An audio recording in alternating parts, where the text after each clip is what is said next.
کا مطلب بس اتنا ہی سمجھ آیا، ہمیں ایمان کا مطلب بس اتنا ہی سمجھ آیا،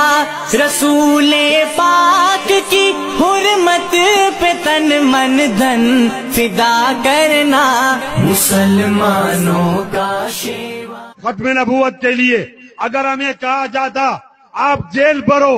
ختم نبوت کے لیے ہمیں کہا جاتا سول نافرمانی کی تاریخ شروع کرو، ختم نبوت کے لیے ہمیں کہا جاتا انفروا خفافا وثقالا وجاہدوا فی سبیل اللہ باموالکم وانفسکم، آپ نکلو، مال لے کر نکلو، آپ جان لے کر نکلو، ان اللہ اشترى من المؤمنین انفسهم واموالهم بان لهم الجنہ، مال کا تحفہ بھی دو،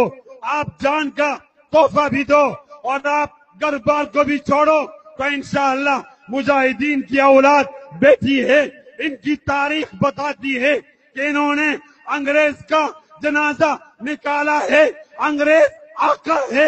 اور ختم نبوت کے غدار قادیانی اس کا نوکر ہے۔ اگر ہم نے انگریز کا جنازہ نکال دیا ہے تو انشاءاللہ ختم نبوت کے غداروں کا جنازہ پاکستان سے نکالیں گے نہیں نکالیں گے؟